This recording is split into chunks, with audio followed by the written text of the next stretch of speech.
Good morning, students. Welcome to the science class. Today I am going to start with the new chapter Measurement.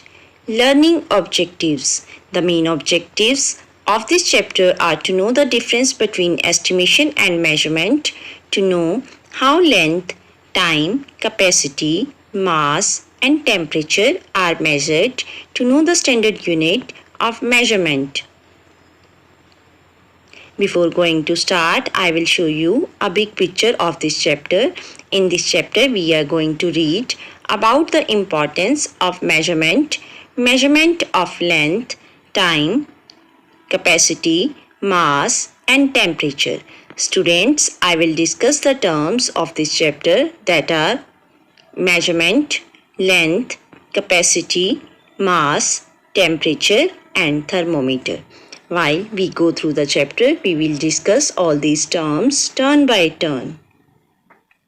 Now, I will discuss the terms related to the topic, that are measurement, comparison of unknown quantity with known quantity, length, the distance between 2 points. Now students, open your book at page number 136, chapter number 15, Measurement. Now let's start reading.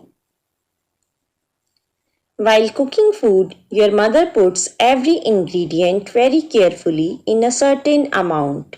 Students, underline ingredient means component. Now come to the next line. You play in a park for some time. When you are unwell, your parents touch your forehead to know if you have fever. You can make out just by holding which book is heavier. In all these situations, do you get an exact or accurate answer? Students, underline accurate means correct. No, we do not get an exact or accurate answer in all these situations because these are just estimations. Estimations are useful in day-to-day life. Students, underline estimations means approximations. Students, we use the words like taller, shorter to compare the height, and the words like, heavier, lighter to compare the weight of different things, animals, and people on daily basis. But in many cases, we need to know the exact measurement.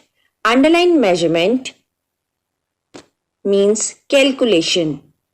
For example, if you want to get your school uniform stitched, your tailor takes your exact measurement. What do you think will happen if you get your uniform stitched without giving your body measurement? We will not get proper fitting of our uniform. Now let's take some more examples. Students, does the school bell ring after every period? What is measured here? Time is measured here for ringing the school bell after every period. Now come to the next. If you want to know how far is your home from school, what do you need to measure? I need to measure the distance of my home from my school. Now come to the next. What does a cloth seller use to measure the cloth piece? A cloth seller uses a meter rod to measure the cloth piece. What does he measure? He measures the length of a cloth piece. If you want to know how heavy is your bag, what do you need to measure? I need to measure the weight of my bag. If you want to know how much water can your bottle hold, what will you measure? I will measure the capacity of my bottle, that how much water it can hold. So students, measurement is very important. Here are some devices used to measure different things. Can you name them? Students, first observe the pictures carefully and then write their names in the given space only. Now let's identify the first picture. This is a picture of an alarm clock. Next one is measuring tape. Then thermometer. And last one is beam balance. Students, without measurement, you would not know the exact time to wake up or to go to school,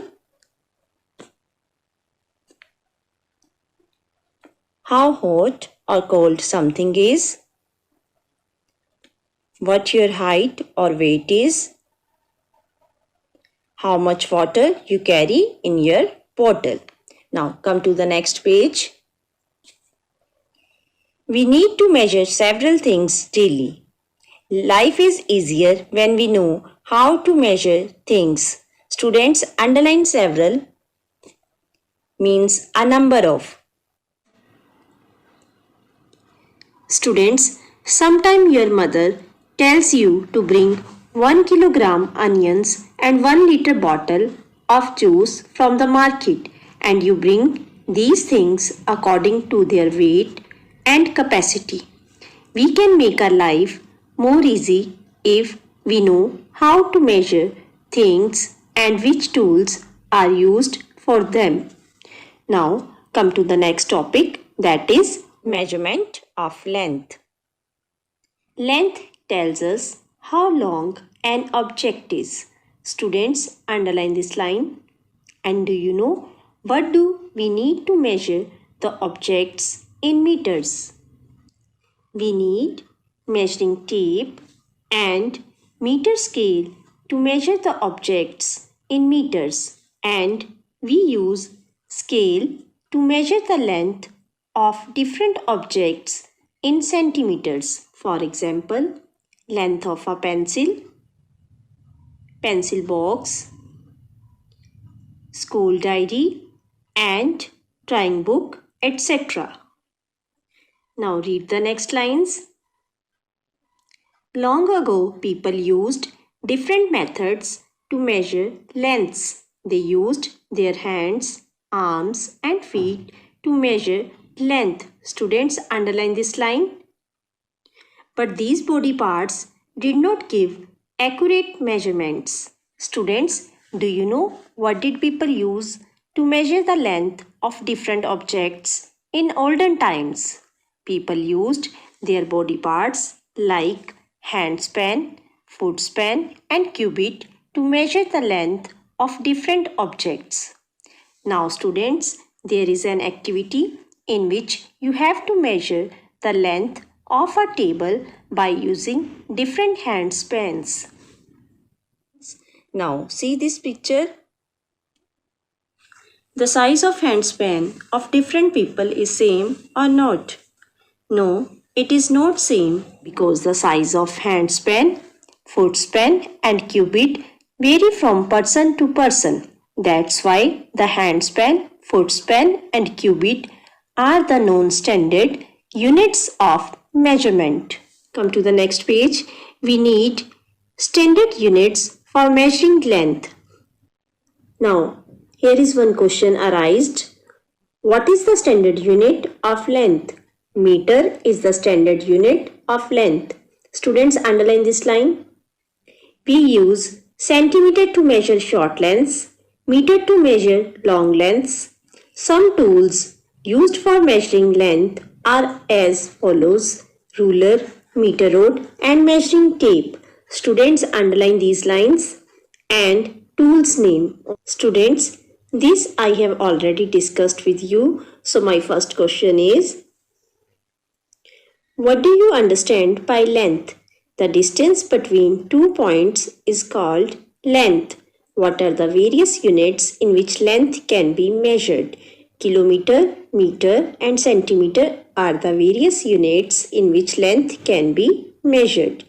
What are the known standard units of length?